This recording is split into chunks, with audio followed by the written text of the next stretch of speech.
बूढ़े दंपति की दर्द भरी कहानी। मैं अस्पताल में काम करने वाला एक कंपाउंडर हूँ। जिस अस्पताल में मैं काम करता हूँ वहाँ पर 3 शिफ्ट चलती है। उस दिन मेरी सुबह की शिफ्ट थी जिसका टाइम 9 से 5 का होता है। हमेशा की तरह मैं सही समय पर अस्पताल पहुँच गया था। जब मैं अस्पताल के अंदर प्रवेश कर रहा था तो मेरी नज़र वेटिंग रूम में बैठे कई लोगों पर पड़ी, लेकिन एक बूढ़े दंपति पर जाकर रुक गई।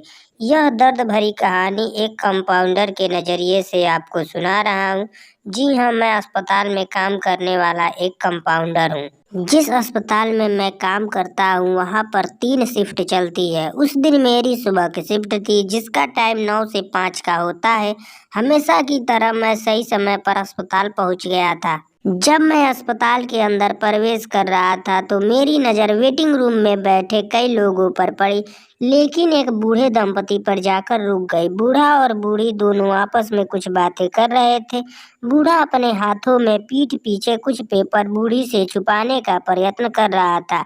बूढ़ी उन पेपरों को बूढ़े से छीनने की कोशिश कर रही थी। बूढ़ी की आंखों में थोड़ी सी शरारत थी, वहीं बूढ़ा तकरीबन रोने को था और उसकी आंखों में साफ आंसू दिख रहे थे। बूढ़ा बोला, इन पेपर्स में कुछ भी नहीं है, खामखा क्यों इनके पीछे पड़ी हो। बूढ़ी ने जवाब दिया, आज तक कभी कोई बात मुझसे छिपा पाए हो मास्टर साहब। वैसे भी एक शिक्षक को झूठ नहीं बोलना चाहिए, तो दिखाओ मुझे पेपर्स। बूढ़ा फूट फूट कर रोने लगा और बोला, नर्मदा, कैंसर है तुम्हें। 1 महीने बाद इस दुनिया में अकेला छोड़कर मुझे चली जाओगी।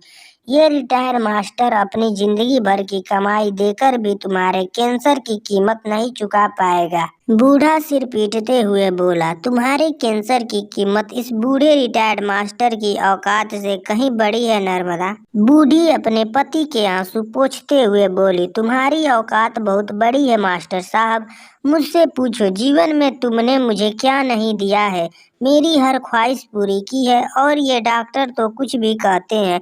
देखना, मैं इतनी जल्दी मरने वाली नहीं हूँ। कैंसर के असहाय दुख से गुजर रही बूढ़ी अपने पति के दर्द को कम करने की कोशिश कर रही थी। वह अपने पति को गले लगाकर कह रही थी कि अभी तो मत रोइए, अभी तो मैं जिंदा हूँ।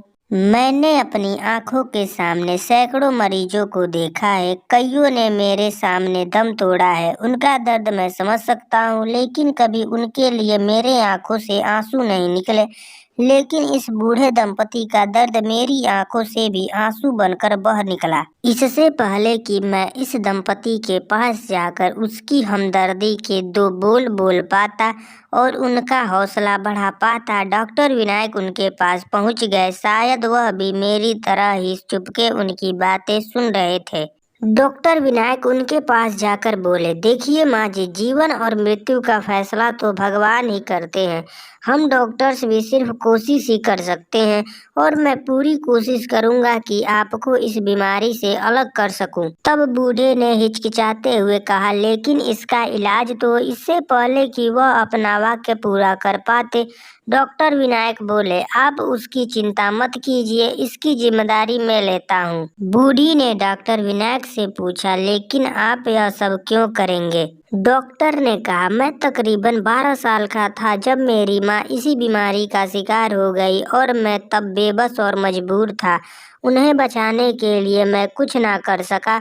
तभी मैंने ठान लिया था कि मैं डॉक्टर बनूंगा और इस बीमारी से हमेशा लड़ता रहूंगा। अगर मैं आपको इस बीमारी से निजात दिला सका तो मैं समझूंगा कि मेरी माँ आपके रूप में कुछ और साल इस धरती पर जिंदा रह पाई। मुझे नहीं पता डॉक्टर विनायक उस बूढ़ी के कैंसर को इलाज करके हरा पाए या नहीं, लेकिन उस दिन मैंने दोनों बूढ़े दंपति की आंखों में देखा था। डॉक्टर विनायक ने उनकी आंखों में पहले दिख रही निराशा को जरूर हरा दिया था और उनमें एक आशा की किरण जगा दी थी।